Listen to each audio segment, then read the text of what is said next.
Hay solo un precepto bíblico que tiene una promesa de Dios para hacerte rico, y es el diezmo.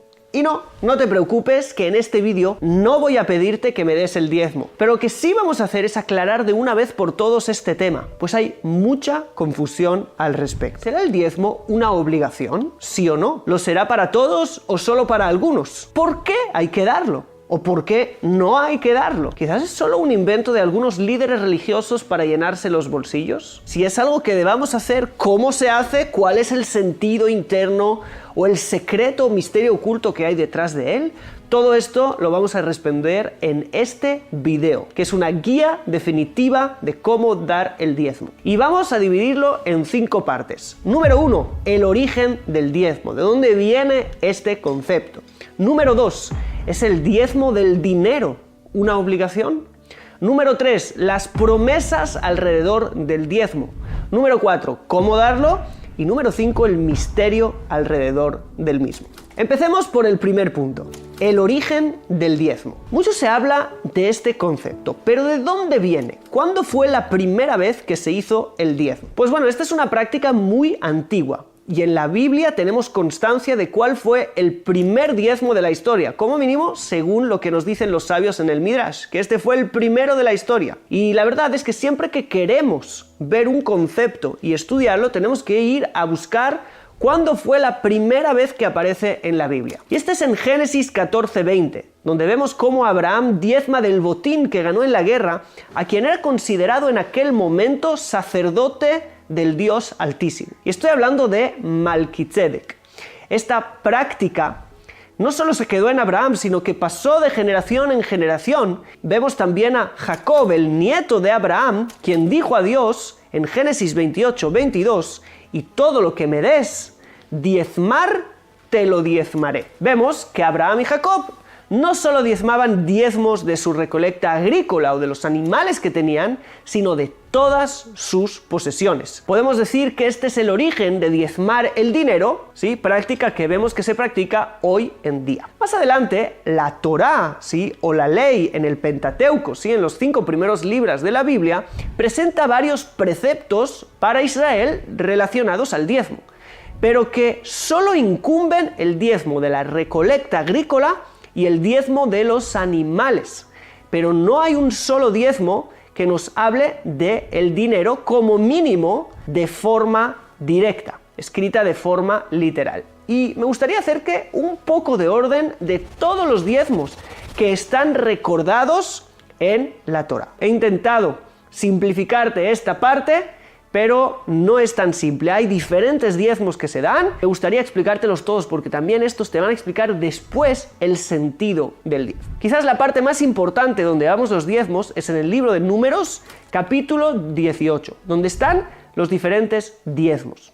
Lo primero que aparece ahí en el capítulo 18 son las diferentes ofrendas o terumá. Esta es una ofrenda que los agrícolas israelitas que vivían en la tierra de Israel, porque solo en la tierra de Israel, está escrito literalmente, que se daban estas ofrendas, y no en los diferentes exilios, ¿sí? Por ejemplo, cuando exiliaron a Babilonia, los israelitas no daban en Babilonia ofrendas, porque las ofrendas son solo dadas en la tierra de Israel, y estas se daban a los sacerdotes. ¿Por qué? Porque ellas eran de alguna manera las personas que servían al resto del pueblo espiritualmente hablando. Si vemos allí, en el libro de los Números, ¿sí? Bamidbar en hebreo 18, del 8 al 20, vamos a ver diferentes ofrendas, ¿sí? Por ejemplo, allí está escrito, dijo el Eterno a Aarón, he aquí yo también te he dado el cuidado de mis ofrendas. En este capítulo 18, desde el verso 11 aproximadamente, 12 en adelante, vemos que la terumá, la ofrenda, era algo muy puro, y ahí dice que de aceite, de mosto y de trigo, todo lo más escogido, las primicias de todas las cosas de la tierra de ellos, las cuales traerán al Eterno, serán tuyas. Y toda persona que esté pura, sí, limpia en tu casa, podrá comer de ellas. Así pues, de todo lo que se tenía, lo primero, un poquito, se daba al Cohen, al sacerdote. Pero esto no era un diezmo. Hay quien dice que era una cincuentena parte, o una cuarentena, o una sesentava, según si daban mucho, poco o intermedio. Luego, los sacerdotes también tenían parte en los diferentes sacrificios que se sacrificaban y sobraba carne, ellos se los podían comer, en la redención de primogénitos animales y algunas cosas más. Es lógico. Los sacerdotes no trabajan porque se dedican a las necesidades espirituales de todo el pueblo. Por eso es que de algo tienen que vivir, pues viven de todas esas ofrendas. Aparte de esas ofrendas, tenemos después el primer diezmo. Es el diezmo que el agricultor tiene que dar ¿a quién? A los levitas. Lo encontramos en este mismo capítulo 18, del 21 al 24. Y se llama en Israel Maaser Rishon, primer diezmo, es el que primer aparece de alguna manera. Luego tenemos algo que se llama la ofrenda del Maaser o Terumat Maaser. Esta la vas a encontrar del verso 25 al 32, que eran las ofrendas que los levitas daban a los sacerdotes. Es decir, el Israel dio el diezmo de su producción agrícola al levita. El levita dio el diezmo de lo que le dio el Israel al sacerdote. Eso es lo que se llama Trumat Maaser, ¿sí? Se da una ofrenda del Maaser, del diezmo que recibieron. ¿Por qué? Porque los levitas también servían al pueblo de diferentes maneras, pero no en un nivel de entrega tan grande como lo hacían los sacerdotes. Así que ya tenemos tres diezmos o ofrendas. La primera son las ofrendas a los sacerdotes, el segundo es el primer diezmo que se daba a los levitas y el tercero es el diezmo que el levita le daba al sacerdote. Luego tenemos el segundo diezmo. El libro de los Números, en el capítulo 14, allí dice que hay un diezmo que hay que comerlo en Jerusalén por ser muy santo o redimirlo con dinero. ¿Sí? Es decir, yo digo, la santidad de estas frutas, ¿sí?, que acabo de recoger se va a pasar en este dinero y ahora el fruto ya se puede comer, pero el dinero es santo y queda consagrado para traerlo a Jerusalén, gastar ese dinero en Jerusalén y comer allí. O sea, es otro diezmo, porque no se da al levita, es un diezmo que uno se lo tiene que comer en Jerusalén. Por eso le llamaron a este cuarto diezmo que vemos el segundo diezmo. ¿Sí? El primero es el que se da al levita, el segundo es el que se lleva a Jerusalén. Y también había otro diezmo, que lo puedes ver en el libro de Deuteronomio 14, 28, 29, donde cada 3 años después del año sabático se daba diezmo a los pobres. Así pues, ya tenemos otro diezmo más. Por si fuera poco, también hay el diezmo de los animales. Sí, esto lo vemos en el libro de Levítico 27, 32, donde dice, y todo diezmo de vacas y ovejas. Pero con todo esto, tantos diezmos que había, no vemos ninguna obligación de diezmar dinero o otras posesiones que tenga la persona. Solo son productos agrícolas y animales. Que bien, esa era su economía en aquel momento. Pero también tenían otras posesiones y de las ganancias de otras posesiones, ¿sí?, que se vendieran, no se exige dar el diezmo. Y esto nos lleva a la siguiente pregunta. ¿Es el diezmo de dinero una obligación? Sí, no, ¿para quién?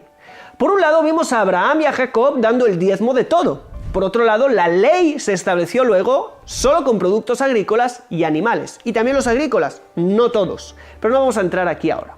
Pues bien, en la tradición judía hay 3 opiniones de la obligación de dar el diezmo. Y estamos en otra parte de este vídeo. Como siempre, no sé si conoces a la tradición judía, pero nos destacamos por discutir, por tener diferentes opiniones acerca de las cosas. Pues no es diferente con el diezmo. Hay 3 opiniones distintas sobre qué nivel de obligación tiene el diezmo de dinero. Porque el agrícola y el animal ya hemos visto que es de la Torá, en eso no hay discusión. Pero lo que sí hay discusión es el diezmo de dinero. ¿Es una obligación, sí o no? Algunos dijeron que el diezmo de dinero, ¿sí?, de diezmar el dinero que tienes, es de la Torá. Por ejemplo, uno de los que pensaron así era el Gaón de Vilna. Hay versículos bíblicos donde parece que habla de esto. Por ejemplo, en Malaquías 3:10, donde dice, traed todos los diezmos a la tesorería del templo y haya alimento en mi casa, y probadme ahora en esto, dice el Eterno de los ejércitos, si no os abriré las ventanas de los cielos y derramaré sobre vosotros bendición hasta que sobreabunde. O también en Proverbios 3:9, donde dice, honrad a Dios con vuestras posesiones y con las primicias de vuestra recolecta. Igual que las primicias de vuestra recolecta hay que diezmarlas, las posesiones que tienes también hay que diezmarlas. Me dirás que el versículo de Malaquías no habla del diezmo de dinero. Bueno, veremos más adelante que según, por ejemplo, el Sefer Hasidim, sí habla del diezmo de dinero, porque en el tiempo de Malaquías se identifica como Esdras. En aquel tiempo no había obligación de diezmar las diferentes tierras. Pero esa es una opinión, hay otras opiniones como ya hemos dicho. Segunda opinión, no es una obligación de la Torá, pero es una obligación rabínica. Se añadió más tarde, inspirada en el verdadero diezmo, que es el diezmo de la Torá, que es el agrícola y el animal. Así piensan, por ejemplo, Rabbi Yaakov Alevi Lonil, conocido como Maharil. O tercera opinión, no es una obligación, ni siquiera es una obligación rabínica, sino una buena costumbre que Israel se acostumbraron a hacer porque es algo bueno, inspirado también en lo que había en la Torá, pero no podemos inventarnos una nueva mitzvah. Y así opina, en un nuevo precepto, y así opina Rabbi Meir de Rothenburg, o el Maharam de Rothenburg. Así que tenemos tres opiniones. De todas maneras, no es algo que no se haga. Las tres opiniones dicen que es algo que se hace. La pregunta es si es una buena costumbre, una obligación rabínica o es una obligación bíblica. Y sí, es importante decirlo, en el judaísmo sí se acostumbra a dar el diezmo de dinero. ¿Cómo se hace y para qué se da? Eso lo veremos después. Pero ¿quién es el que está obligado a dar el diezmo? ¿Estás obligado o obligada? Seguro que es lo que te estás preguntando. Pues bien, según lo que hemos dicho, las fuentes nos indican, en principio vemos que el diezmo del dinero está inspirado en las antiguas leyes que aplicaban al pueblo de Israel en la tierra de Israel y no fuera. Y no vimos en ningún verso bíblico que esta sea una obligación universal, que todas las naciones del mundo en todo lugar tengan que dar el diezmo. El motivo es obvio. Esta es una ley social para mantener a los pobres de una sociedad y a los ministros religiosos. Y no es una ley moral personal que indica cada uno tiene que dar el diezmo. No, entonces eso fue ordenado a Israel en tiempo antiguo cuando vivían como sociedad y conjunto en la tierra de Israel. Pero no es algo que se ordene porque moralmente cada persona, igual que tiene que amar al prójimo, igual que no matar o no insultar, tiene que dar el diezmo. Eso no es algo que hemos visto en ningún verso bíblico ni en la tradición judía en ningún lugar. Sin embargo, aunque no sea universalmente obligatorio, puede ser practicado por todos. Y sí lo podemos extrapolar, ¿sí? De nuevo, de los diezmos antiguos en Israel a todo el mundo de alguna manera. O del precepto, que según algunos incluso, ya dijimos, es bíblico, de diezmar el dinero, lo podemos extrapolar a todo el mundo, a aquellos que quieran cumplir el diezmo de una manera correcta. Ok, no como una obligación, pero sí como una buena costumbre de la cual tendremos muchos beneficios espirituales. Y no son pocos, como veremos a continuación. Pero una cosa está clara, dijimos que el diezmo era un medio de justicia social. Y si lo vamos a extrapolar de forma universal, los diezmos, según mi humilde punto de vista, hay que usarlos para mantener a personas dedicadas al servicio espiritual, que no es para ellos solamente, sino que está al servicio del resto de las personas que se nutren de este principio. Y como él está dedicado, y no todos se pueden dedicar, porque la gente tiene que trabajar, tiene que hacer otras cosas, entonces tiene de alguna manera el derecho, ya que está sirviendo a los otros, que se le ayude, o a los pobres, como estuvimos diciendo, porque esta es una medida para equilibrar la economía de un grupo, de una sociedad, de una ciudad, de un país, de la mejor manera. Y creo que este es el mejor momento para decir: no mantengan con el diezmo a personas ricas, porque esto no es justicia social. Los diezmos son para personas o que están necesitadas por ser pobres o que están muy necesitadas por no poder trabajar y estar ocupados en lo espiritual. Por eso ya te dije desde el principio, no me des a mí los diezmos. Yo soy una persona que, gracias a Dios, no lo necesita, tiene su trabajo y se dedica, como ves, a este canal de YouTube que está monetizado y otras cosas, a también ganar mis propios ingresos. Así que no necesito los diezmos. Y ahora veamos las diferentes promesas que hay alrededor del diezmo. El profeta Malaquías, que ya vimos, nos dice: traed todos los diezmos a la tesorería del templo y haya alimento en mi casa. Y dice algo muy fuerte: y probadme ahora en esto, dice el Eterno de los ejércitos. No se puede probar a Dios, pero en esto se puede probar a Dios. Si no, os abriré las ventanas de los cielos y derramaré sobre vosotros bendición hasta que sobreabunde. Es increíble. Pruébame, dice Dios, trae los diezmos y vas a ver que la bendición cae hasta que sobreabunde. Como dijimos, hay opiniones que está hablando de diezmo de dinero, así dice el Sefer Hasidim, y algunos dijeron que de aquí se aprende también el precepto bíblico que todos podemos imitar. También en el libro de Deuteronomio 14:22 está escrito: hacer et kol tvuat zareja. Diezmarás toda tu recolecta. ¿Por qué dice dos veces diezmarás? La palabra diezmarás, que en teoría sobra, se puede leer de otra manera. En vez de teasher. Es la misma palabra, solo que en vez de S la pronunciaremos con sh. Y ahora significa diezmar y te enriquecerás. Y dicen nuestros sabios, diezma para enriquecerte. Y ya vimos que eso tiene fuente en el texto bíblico. Dijo Rabbi Akiva que los masrot, los diezmos, son algo que nos va a ayudar a la riqueza. Así que vale la pena. Pero, ¿cómo dar el diezmo? Lo primero que quiere decir, y más importante, no todos tienen que dar el diezmo. Dijimos que esto era para justicia social. Hay gente que no tiene que diezmar. Los sacerdotes, por ejemplo, no diezmaban, aunque los levitas sí diezmaban de lo que se les daba, que era menos. Es decir, si eres una persona que no tiene lo suficiente, ¿sí?, que no tiene beneficios, que está en pérdidas continuas, estás en un problema económico, y el dar el diezmo solo va a ser una carga más para ti, porque lo necesitas para sobrevivir. Según la ley judía, no hay que dar el diezmo. Por otro lado, entiendo que quieras, de alguna manera, tener la bendición de darlo por las promesas que éste tiene.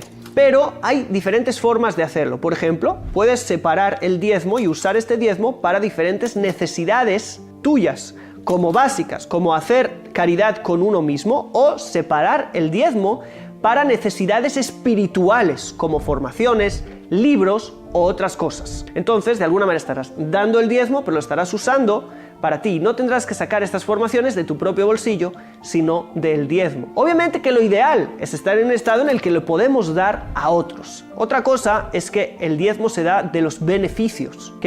Si yo gané este año con mi negocio $10,000, pero me costó invertir 20,000 y tengo una pérdida de 10,000, no voy a dar el diezmo de los 10,000 que gané y voy a hacerme más pérdidas. En este caso no tendremos que dar el diezmo. Solo el dinero que me llevo a mi bolsillo, que es pura ganancia, de eso tengo que dar el diezmo, y de esto sí se acostumbra a dar todo. Entonces yo tengo que mirar no mis ingresos brutos, sino de mis ingresos limpios, tengo que ver lo que me queda y dar el diezmo de eso.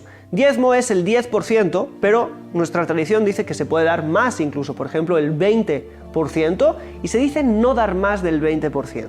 Si alguien tiene tanto dinero, amén, que así sea, que puede dar todo lo que quiera, amén, que así sea también, que den mucho, entonces se puede dar más que eso. Ahora, ¿qué pasa, por ejemplo? Hay muchos casos, hay muchas leyes. Tengo una casa, la compré a $1,000,000 y la vendí a $1,200,000. Tengo una ganancia de $200,000. De esos $200,000 tengo que dar el diezmo. Pero a veces no es tan claro. Porque ¿por qué ahora la casa vale $200,000 más? Porque los intereses de todas las casas subieron, no porque hayas ganado. En verdad no has ganado nada, porque si ahora quieres comprar otra casa, no tienes ganancia, vas a tener que pagar lo mismo. Entonces hay que calcular el interés que subió y después solamente lo que es pura ganancia y no solamente interés es lo que vas a dar el diezmo. Digo, es algo complicado, pero la idea es clara. Hay otra cosa que escribieron, que aquellas personas que no tienen para dar el diezmo con dinero, pueden dar el dinero con servicios. Por ejemplo, si alguien es pintor y puede pintar la casa de alguien, sabe que eso vale, me invento, $500, pues se le puede considerar, si lo hace gratuitamente, que está dando como diezmo $500 a alguien que lo necesita. El diezmo entonces se da como una especie de caridad a aquellos que realmente lo necesitan, o a proyectos que, como están ocupados en esparcir la luz espiritual, no tienen monetización, no ganan de eso y necesitan de tu apoyo. Proyectos que ganan, no hay que apoyarles con el diezmo. Otra cosa muy importante, y es que hay mucha gente que se le da caridad, toma de esa caridad y da el diezmo. Eso no tiene ninguna lógica. Porque la persona que te está dando, te lo está dando para tu necesidad, no para que se lo des a otro. Así que si quieres dar el diezmo de algo que te han dado como caridad, tienes que preguntarle y dar permiso a la persona que te lo dio. Estos son detalles, creo que la idea en general está clara y si no puedes preguntarme en los comentarios. Y por último, terminemos. El gran secreto del diezmo según la Kabbalah. Diezmo viene de 10. Y siempre que vemos 10, tenemos un esquema de las 10 sefirot. La última de ellas se llama Malhut. Malhut es la última de las sefirot, la 10ª de las sefirot. Vimos que el primer diezmo lo dio Abraham, ¿a quién? A Malki Tzedek. Tanto la palabra Malki, que significa mi rey, como Tzedek, justicia, son cosas que se atribuyen a la sefirá de Malhut. ¿Sí? Malki es rey, reinado, como Malhut igual, y Tzedek también, Malhut es llamada Tzedek. Esta Malhut es llamada pobre, Dalá, y se dice que Leit la megarme klum, no tiene por ella misma nada, tiene que recibir de otros. Por eso, es justo en esa parte, justo la 10ª parte, que nosotros damos el diezmo. ¿Por qué? Porque ella está abajo y solo recibe de lo que hay arriba y no le da a nadie. En el momento que yo tomo la 10ª parte a esta Malhut, que solo recibe, y la convierto en dádiva, y doy mi diezmo, y doy mi caridad, estoy transformando mi ego de recibir en algo que da. Estoy haciendo una transformación en mi Malhut,